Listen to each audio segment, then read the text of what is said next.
Di tengah panasnya polemik Dwi Saset Yaning Tias, perdebatan publik kini merembet ke isu yang lebih struktural soal akses beasiswa LPDP.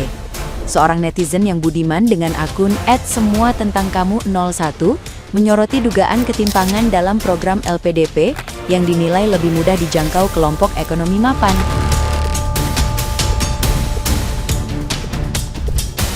Ia menilai biaya sertifikasi bahasa Inggris yang mencapai jutaan rupiah menjadi hambatan nyata bagi calon pelamar dari kalangan menengah ke bawah, bahkan sebelum mereka sempat bersaing secara akademis.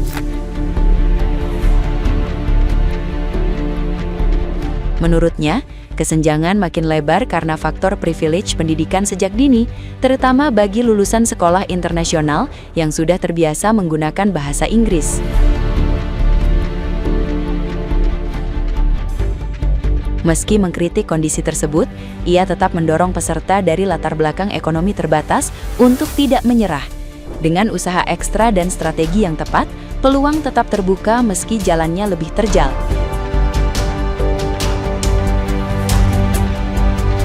Pandangan ini menambah dimensi baru dalam diskusi panjang yang dipicu oleh kontroversi Dwi Saset Yaning Tias.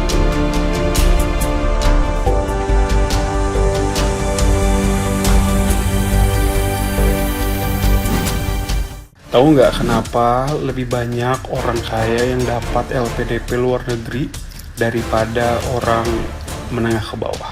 Jawabannya ini. Salah satu persyaratan untuk mendapatkan beasiswa LPDP luar negeri adalah kita harus memiliki sertifikat TOEFL atau IELTS dengan nilai yang sudah ditentukan. Ini dia.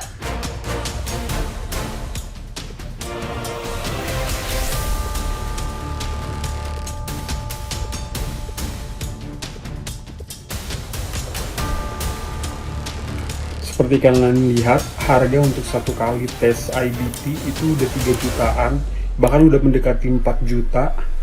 Bayangkan untuk satu kali tes harganya 4 juta, dan kemungkinan kita gagal itu sangat besar sekali.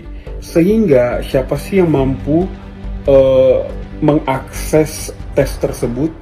Yang pertama, ya mereka yang mampu bayar 4 juta.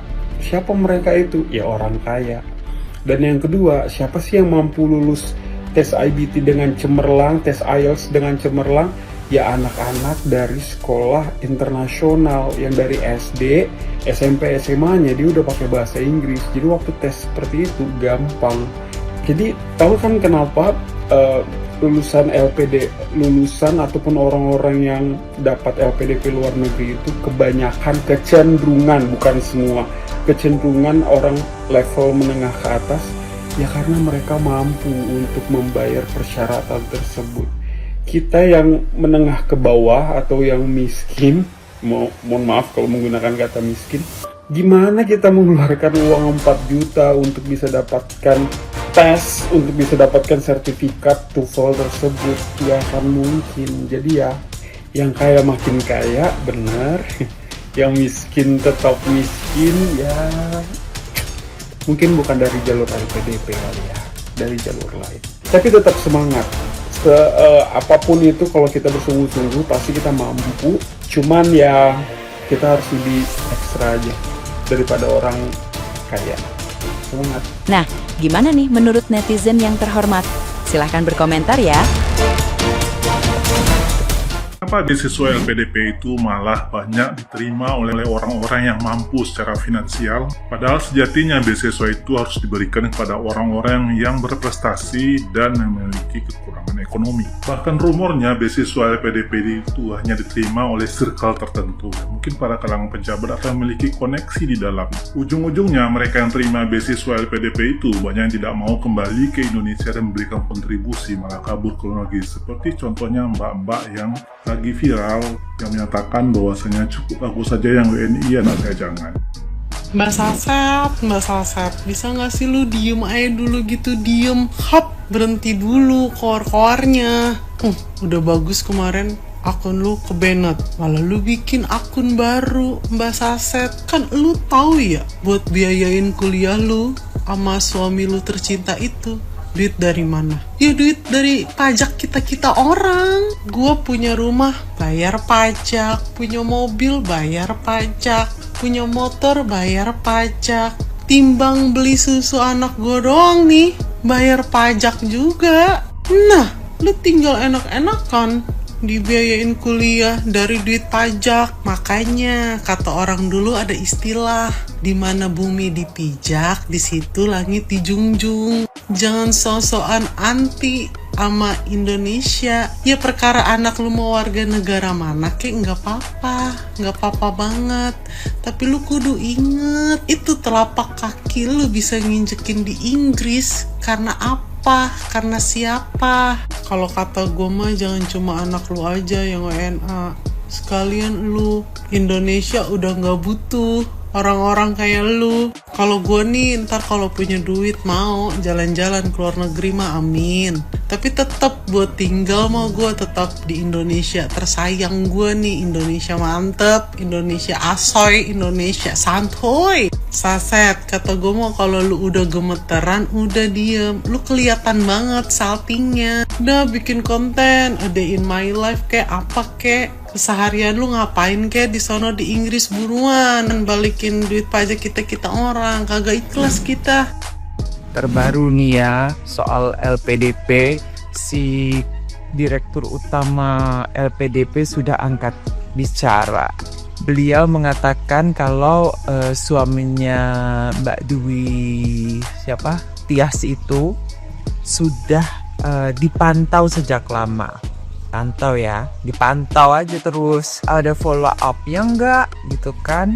Kalau dipantau aja tapi nggak ada aksi, nggak ada tindakan, nggak ada sanksi, si Pak Direktur itu mikir oh dia anaknya pejabat siapa, udahlah biarin aja satu ini gitu.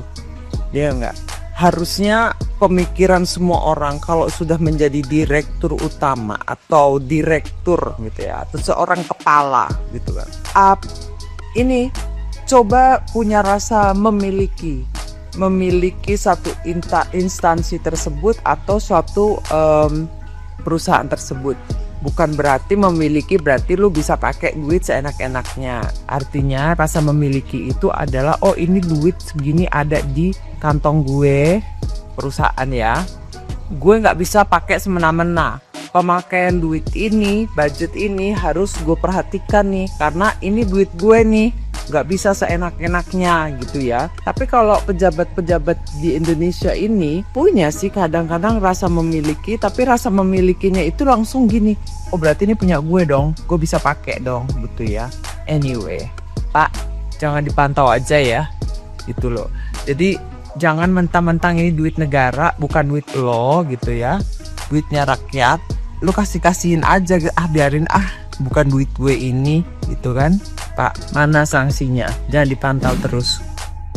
Jujur, ini gue baru bangun tidur dan gue mau menanggapi soal tentang yang beasiswa LPDP ini, yang si dia itu. Nah, jadi gue tuh mau menanggapi soal yang penerima beasiswa LPDP ini, ya inisial DS, yang bilang bahwa cukup cuma saya saja yang menjadi WNI tetapi anak saya jangan. Yang ingin saya tangkap itu bukan soal dia, tapi ini sesuai dengan pengalamannya saya, bukan pengalamannya saya, tapi teman-temannya saya juga ketika waktu di SMA, yang dimana itu bukan beasiswa melainkan tentang KIP. Ini tuh bukan menyinggung sekolahnya saya. Sekolah saya tuh sangat-sangat bagus, tetapi sistem penerimaan KIP itu tuh entah itu dipilih dari mana, padahal kita sudah disuruh mengisi form tentang kesanggupan orang tua, tentang perekonomian orang tua, termasuk saya sendiri yang dimana ekonominya tuh di bawah rata-rata gitu. Terus mengisi ke sekolahnya tuh pakai apa? Saya terus ke sekolah tuh pakai kaki, jalan kaki ke sekolah, terus tidak punya motor dan sebagainya tuh tak mengisi. Tetapi ketika saat penerimaan KIP tuh, namanya saya dengan teman-temannya saya yang bisa dibilang kurang mampu malah tidak dapat. Tetapi teman-temannya kita yang dimana notabene-nya tuh keluarga orang berada, punya toko emas dan sebagainya, itu tuh malah dapat KIP. Entah itu sistemnya seperti apa, Malahan wali kelasnya saya pun sendiri pada bingung, kok bisa kita tuh nggak dapat? Sampai ditanya, Zul, kamu dapat KIP nggak? Enggak, Ibu. Lah, kok bisa? Tuh. Nah, wali kelasnya saya tuh bingung kenapa kita nggak dapat, melainkan teman-teman kita yang di mana notabene itu beruang tapi malahan dapat.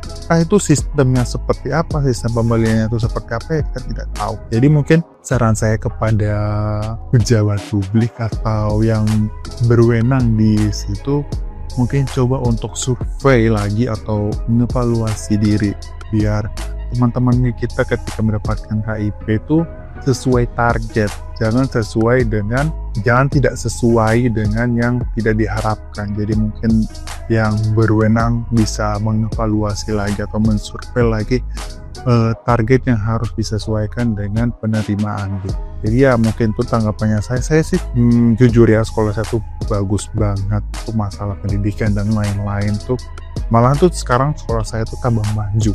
Tapi ya entah sistem ini aja yang nggak tahu cara pemulihannya tuh seperti apa ya.